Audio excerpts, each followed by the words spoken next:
When most people think of Carnage, the first face that comes to mind is Cletus Kasady, serial killer fused with the alien symbiote. He's the original, a pairing so iconic it defined both monster and host. Yet, over decades, the Carnage symbiote found itself torn from its murderous partner, searching for new residents to inhabit and new chaos to spawn.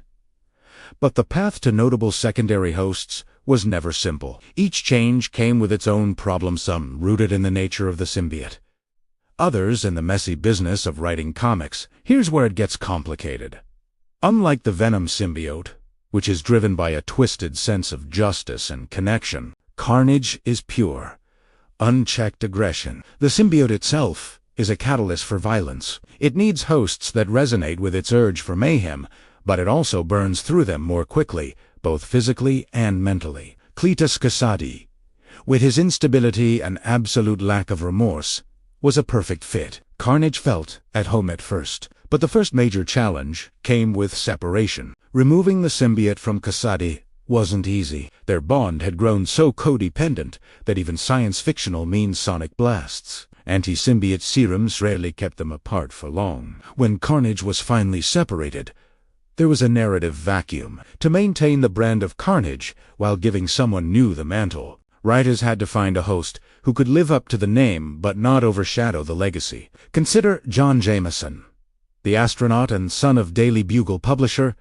J. Jonah Jameson. During the Web of Carnage storyline, John became a vessel for the Carnage symbiote after Kasady was temporarily separated. On paper, he was a strong, capable host, but the issue was core identity.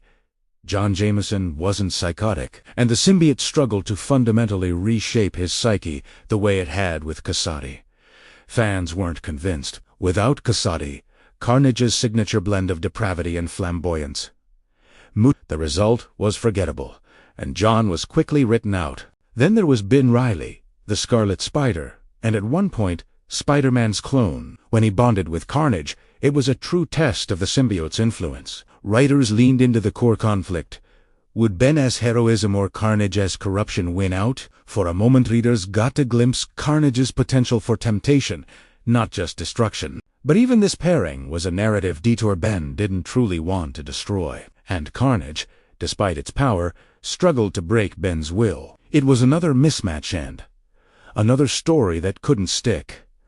But it isn't just about personality. There's a more practical issue: continuity. Marvel's universe thrives on the tension between change and the familiar. Killing off or permanently retiring Cletus Kasady would risk alienating fans and disrupting established mythology. So every new host is, by default, temporary. The Carnage symbiote becomes less a legacy handed down, more a mask briefly worn. The attempt to make a host out of Carl Malus, a mad scientist and supervillain, doubled down on this problem. The story, part of the Superior Carnage arc, played up the idea that Carnage could be improved with science controlled.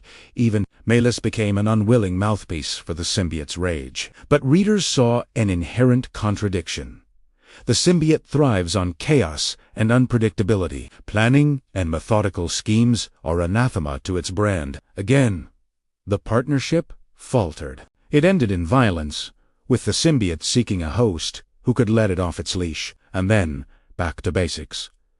When non-psychotic characters were merged with the symbiote, it lost its chaotic edge. When anti-heroes, or even genuine heroes, became host, the writing stumbled between horror and redemption arc. Muddled motivation sapped Carnage's impact. There's also the physiological toll. Carnage's bond isn't gentle. For instance, in one offbeat storyline, the symbiote's aggressive nature started consuming the body of whoever was wearing it. Hosts deteriorated faster, crumbling under the corrosive symbiotic relationship. This gave every secondary host a built-in expiration date. Finally, perhaps the biggest issue is narrative stakes. Kasady raises the temperature. E's version of Carnage is always apocalyptic. But for an ongoing comic line that wants to mix new hosts in and out, that intensity is unsustainable. If every new host turned New York into a war zone, readers would fatigue, and storylines would lose their punch. A balance must be struck. But for the Carnage symbiote,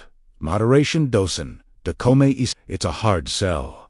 This is why, time and again, the story circles back to Cletus Kasady. No other host fits quite right, and every narrative detour serves as a reminder of why the symbiote's first choice is still its best. In the Carnage without Kasady is a mask without a phaser force of chaos, needing the right kind of madness to truly come alive. And so, no matter how many hosts come and go, Cletus is always lurking behind the curtain, waiting for his inevitable return.